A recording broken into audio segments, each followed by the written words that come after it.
All right. We are back once more to discuss. It's draft season. Hashtag was that DRF? Yeah, right? Yeah, You want to start over? Yeah, try that one again. I don't know what happened there. I was thinking like 8 things at once. Shit, it was terrible. All right. Oh, I ain't looking at the camera. Is that what I'm? Okay, I just want to make sure I'm here, bro. You good now? Yeah. You sure? Yeah, let's get it, bro. All right. You ready? You ready for this? Hello, audience. All right, we are back once again. CouchPotatoGM.com is the website. Couch Potato General Manager is the YouTube channel. CPGM Drew, CPGM Juice. We are here to discuss some football. Yeah, that's what we do. Draft season. Channel. Right, that's the channel, right? That is, we don't. Okay. We're here to talk draft. Of course, we're here to talk about our guy. Yeah. Or guys, I should say. One offensive, one defense. Kind of give the reasons why we love those guys. Not a guy, but yeah, not a guy. The guy. I'm sorry, the guy. Let me get in there. The guy.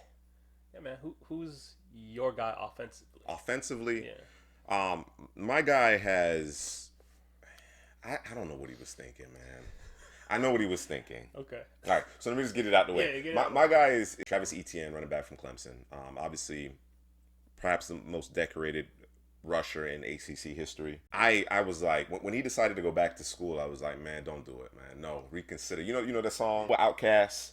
It had T-Pain, it had UGK, and they were saying, when Dre was doing his verse and he was talking about, Big Boy was like, don't do it too soon, reconsider about getting married. Yeah. Bruh, that was my thought process. That was my thought process when Etienne went back to school. I'm like, dude, you have nothing to prove. You have absolutely nothing to prove. You're a national champion. Yeah. You own, most of the records for any rusher in ACC history. What are you doing? And I still to this day, I think he probably would have been the first running back selected in last year's class, which was really impressive. That's just kind of my thought process because of the juice he had at that time. He comes back, and the real reason he wanted to come back was he really wanted to work on his craft as a receiver. Mm-hmm. He had already shown substantial improvement.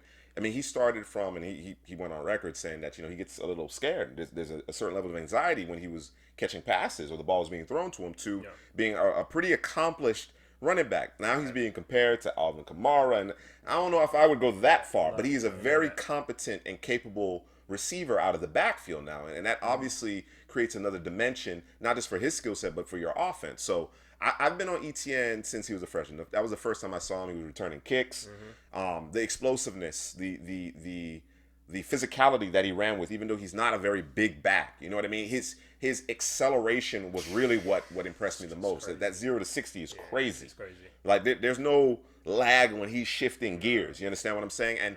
And I think in the right scheme, when I like to see him in a one-cut zone scheme, that skill set, that north-south ability, a lot of people feel like he's a little too linear. He doesn't make enough guys miss. I beg to differ. I like how he'll spin out of certain things. Yeah. He's not a juke guy. No, he's not. That doesn't mean you're not able to make guys miss. Right. You understand what I'm saying? And I've heard a lot of different analysts talk about concerns in terms of contact balance and things of that nature. And I agree that he needs some coaching. And I think with NFL coaching, we'll even see a better version of Etienne because he's developed the habit of trying to score on every run. Yeah. You got to get him out of that. Yeah.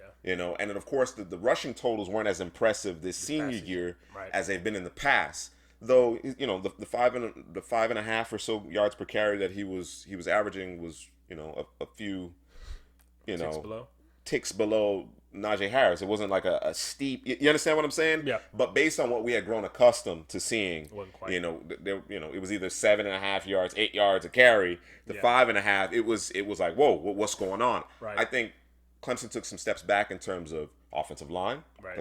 Few guys going to the pros. They just weren't as good up front. And again, he had developed a bad habit of trying to do too much on every run. Instead of maximizing the run, he was trying to score every time he touched the football. But like I said, I've been a big fan of his since his freshman year. Progression I've seen, particularly as a receiver, has been really impressive. I think it's going to make a huge difference at the NFL level.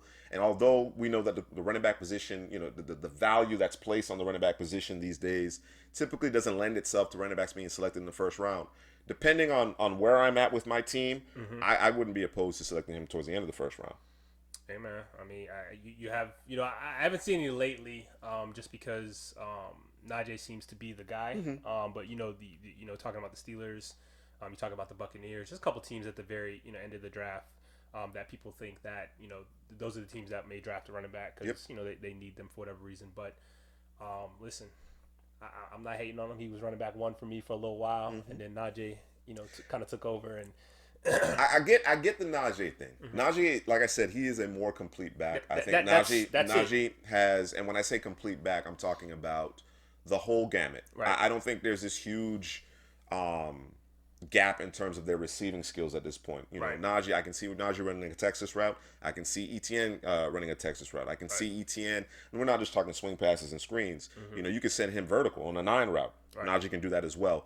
I think when we talk about shoulders being square to the line of scrimmage, Najee is the superior back. Right. I think based on the scheme, Najee has more versatility. You can go a gap scheme or a zone scheme. Yeah.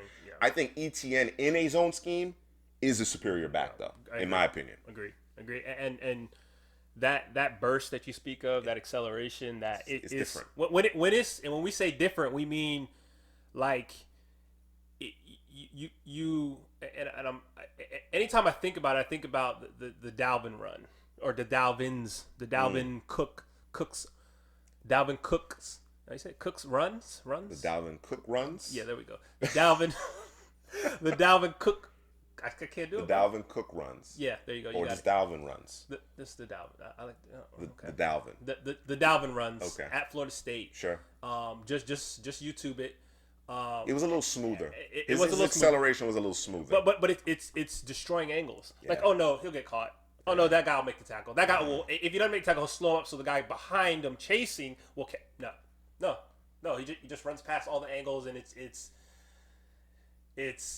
special. Yeah. Again, when we start talking about like the dynasty heads, the fantasy heads, the rankings have moved around. Of course, Devonte Williams is part of that conversation now.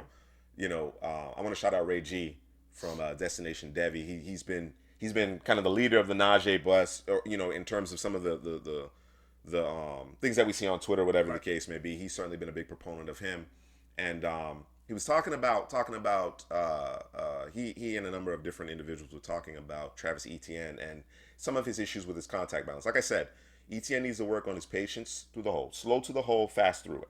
You understand what I'm saying? That's ultimately what you want, right? Right.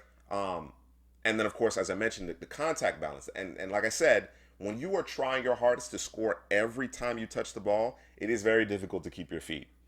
Because there is a physicality to Etienne's rushing style that comes from his acceleration and burst. Right. So he has to get a better understanding of kind of when to fire his gun, right? Pick his spots. Right.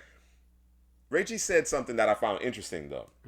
He mentioned because Etienne has kind of a linear rushing style and the contact balance is a question mark for some, he's very much like Tevin Coleman. And as you know, I've always been a big proponent of Tevin Coleman. My response to that is Etienne is what Tevin Coleman was supposed to be. All right? He's a more physical back, right? He's as accomplished a receiver. And I think with coaching in particular, the health, obviously, Etienne has proven to be much more durable as well. Definitely. I think the coaching and the system will go a long way in really determining, whether or not Etienne can actually reach his potential. Right. Reach that very lofty ceiling I think he's always had since his freshman year at Clemson. Yeah. Can't disagree. How about you, man? Okay, man. Who's your offensive guy? Well, everybody know who your offensive guy is. Man, listen, I'm a disclaimer. I got to put it out there because I want people to understand. I am a Gator fan, so you already know right where I'm going. Kyle Pitts. Check some. I mean, no. What? Who? I mean, I like Kyle Trask, Grimes? but nah, bro. My brother was talking about Grimes. Tony? I mean, Tony, flash in the pan guy. Love him, Pitts is your guy. But Kyle Pitts is my guy. This is a guy who, for me, is receiver one, is tight end one. And if you liken him to a Travis Kelce, you liken him to a Darren Waller, I think his ceiling is extremely high. I think that this guy has a potential to be a transcendent player. The tight end position has become one of those positions where, it's two positions in one. It's a receiver and it's an offensive lineman in one. And it's so difficult to defend a good player at that position. You have to have a guy, excuse me, a Tyrann Mathieu. Yeah. I can put my boy in there now because he covered Kelce in the Super Bowl. Levante David. You have to have certain players that are able to cover those guys. Yeah. Take those guys, contain those guys in some way, shape, or form, so that everyone else on the defense can function. And everybody don't have that guy. Right. Yeah. And it causes so many problems. And the thing is it's not just him lining up in the slot, not just him lining up in line. It's not him. You can. He's a guy you can move. He can play the X, the Z, the Y, the Q, the P. Whatever you need him to do, the man can do it. You know what I mean? And one of the things, the biggest thing that I love about Kyle Pitts is his ability to that range is insane. Pterodactyl. There it is. The pterodactyl. It's just it's not just here. It's all around. It's incredible, man. Like, just put it in his Good. Right. It's incredible, man. Just put it in his vicinity. It could be a good throw, bad throw. It doesn't matter. Just give him a chance. Just give him a chance. He's gonna go up and get it. He's gonna come down with it. Defenders draping all over him. I mean, teams tried to double him. In college, some teams said no. We're gonna put this one guy on him. And he was. It didn't matter, man. It didn't matter. And when you got a guy that can do that much damage, I mean, listen. The guy's so special, right? You got Dallas talking about trading up from 10. You got the Atlanta Falcons, who are at 4. Obviously we think the first 3 will be quarterbacks. We're thinking. I mean, I've heard talk that San Francisco might even do something dumb. And might go grab Kyle Pitts. Right. And George Kittle, Kyle Pitts, good luck. Who's throwing the football, though? I don't, but, Yeah, based on what they gave up, they're not drafting. No, that can't be. But if they do. Okay. Yeah. But it's talk out there, though. You see what I'm saying? Because of the talent that's there, right? I understand. From a schematic standpoint, trying to defend Kyle Pitts and George Kittle, bro, like... So we talked about you mentioned it. Yeah. Only certain teams have a guy who can kind of match that physicality and athleticism that some of the upper echelon tight ends possess, right? There are no teams with 2 guys. Nobody has 2 guys who can do that on a consistent basis. Listen. If 49ers were able to do that, pull that off, and they ran with Jimmy and Jimmy stayed healthy, that's all. I'm gonna leave it there with that. But you have the Falcons at 4, who Julio, a Calvin Ridley, and a Kyle Pitts. I mean, it's so tempting. And then you have the Bengals. Yeah. We got a Bengals video. We got a Bengals video coming out that talks about that very thing. Sure. Are we going offensive line? Are we going tight end? Are we going? So it's just when you have a player that's that special. With multiple teams thinking about making a move for him, it just tells you who he is and what he is and how dangerous he can be, man. Yeah, he is to a lot of people the crown jewel in this draft. Yeah, bro. He obviously there are several organizations that have needs at quarterback, and of course, quarterback being the most important position, they're going to get prioritized. But in terms of just when you're just looking at best player in the class, he in many people's estimation is the very best player in this class, and if not the best 1 to 2 players in this class. So yeah, I understand it, and you have long since, I mean, obviously being a Gator fan, you've known about Kyle Pitts, but you've long since been beating that drum, and of course, as we really started kind of our evaluation for the draft, you made it clear, even in a very deep receiver class, he's the best at that position. You know what I'm saying? So I completely get it. And he is not just your guy. He's a lot of people's guy, including Jerry Jones, apparently. So we'll see about that. What about the defensive side of the ball? Who tickles your fancy? It's Jaycee Horn, cornerback from South Carolina. Listen, this is another guy for me that I don't think there's anything that he can't do at the cornerback position. But the one quality that I love from a cornerback is I'm probably going to steal it from Headley, but that's fine. Is the swag, man. Right. Is the ability to... You got to have it at that position. Listen, you got to have it. When you're able to run your mouth and back it up and be a bully at the same time? When is the last time you seen a cornerback be able to be a bully, have the swag, and have the speed to do all the things that you want a cornerback to do? We could talk about Revis. You're on Revis Island, but Revis really ain't saying nothing to you. Sure. He's shutting you down, the silent killer, assassin, whatever. But I want to. You had Deion out there who would run his mouth, but Deion ain't coming up and putting his shoulder into no running back. Yeah, he ain't laying pads. He just going. I need to go get the football. Right. But Jaycee Horn is like all of that in one package, bro. So I'm just. He's Joe Horn's son. You see what I'm saying? Yeah. So it's like he got the pedigree with his dad. So it's listen. That's your top corner in this class. Yeah, top corner in the class. Yeah. Easy. Yeah. Okay.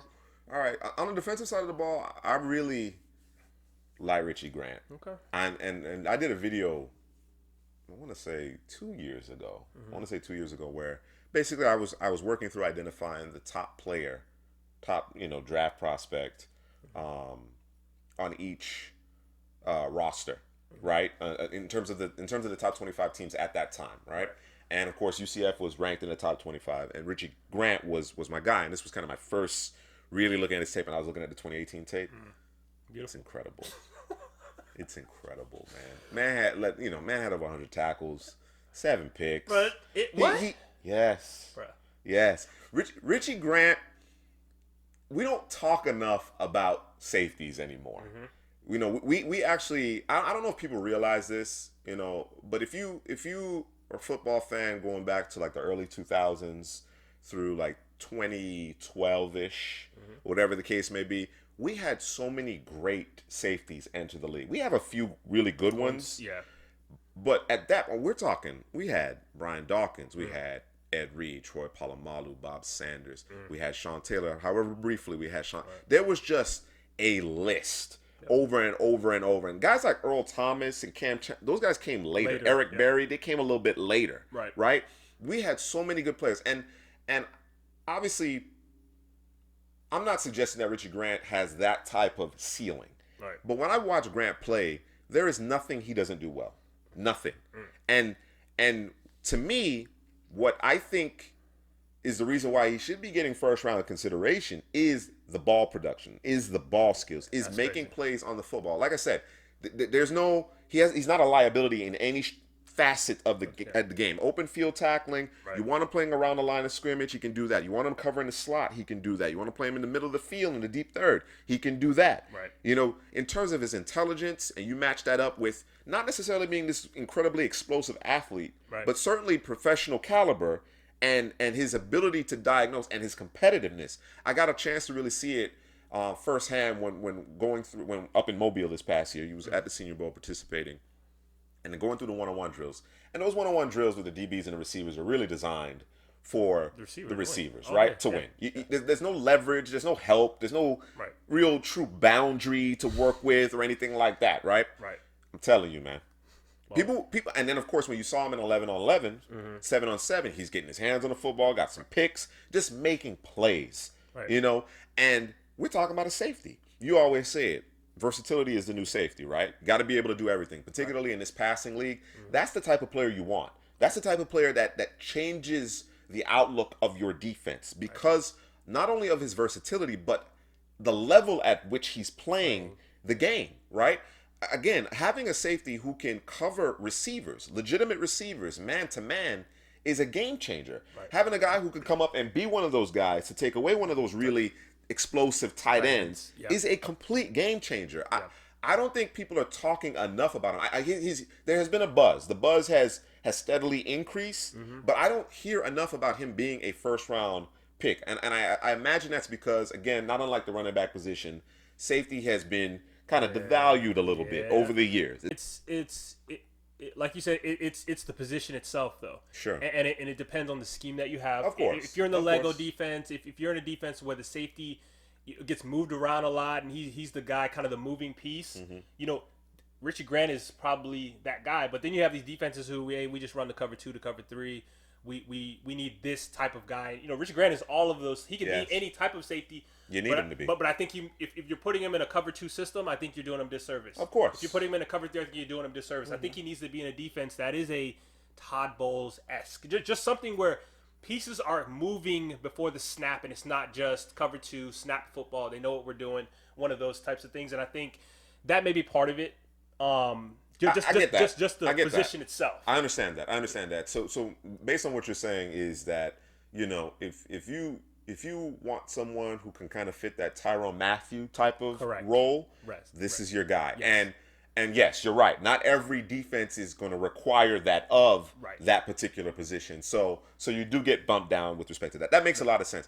I think this guy is going to be a hell of a player. I compare this guy based on what I see on film compared to some of the other recent first-round picks at the safety position. To me, the film suggests he's as good as any of those guys, if not better. Right. That's the way I see it. Now, again, he may not necessarily have those wow physical traits per se, but he plays bigger than he is. Mm-hmm. He's got good length. I cannot understate the ball skills, and he does everything at a high level. He's to me, he is my favorite defensive player in this class. Is it because he played at UCF? No. It's because he played safety. But like that's safety. So but no. Like I said, since I watched that 2018 tape and was completely blown away, and then you just watch him each subsequent year, and you're just saying like this is a no-brainer. Right. This guy's great, and then he goes to the Senior Bowl and shows out. Right. Just continues to just be better than everybody else at what he does. So what you're saying is, come draft day, if there's a safety that goes in the first round, it should be Richie Grant. And you shouldn't be surprised. And you should not be surprised. Absolutely. When you talk about doesn't matter what he does, doesn't matter what scheme you employ, or what you're trying to do defensively, whatever your philosophy is, he can do it, and he can do it at a high level. You know what I mean? When you have that type of flexibility and versatility in terms of specifically defending the pass. Yeah. You know what I'm saying? I think that can't be understated. This is a passing league. Right. It is a passing league. You need safeties who can cover like corners. Yeah. There were talk based on the way he was playing. If you drop Richie Grant into a cover 3 scheme at corner, he'd be just fine. Wow. That's how good he is. He'd be just fine. I don't think he can play, hardcore zero blitz all the time. You know what I'm saying? Like Revis Island type. No, I'm not going that far. But you want him to play a deep third at corner? No problem. Listen, I don't. Makes you think. Right? It really does. Yeah. It really does. Ahead of this video, we did a community post for the channel, just asking our viewers and subscribers who they think who are their guys on either side of the ball. And I just want to shout out a couple guys. We got Anthony Hanna. He said Landon Dickerson, center from Alabama, and Boogie Basham. Okay. You feel me? Is that from Wake Forest? Wake Forest, yeah. Basham's a baller. Mm-hmm. And then we had Ernest Rimbeck with Josh Palmer, the receiver from Tennessee. I like what I saw from him at Mobile as well. And then Trill Williams. Trill Williams is one of those defensive backs that I think has a chance to be really good. Right. It's probably going to come off the board day 2, maybe early day 3, but has a chance to be really good as well. So, yeah. Hey, man. Listen, hit us down in the comments section. Let us know who your guy is, offensive, defense. You'll put a little blurb why they're your guy. Didn't have to be a paragraph or a scouting report. But yeah, man. Like, subscribe, comment.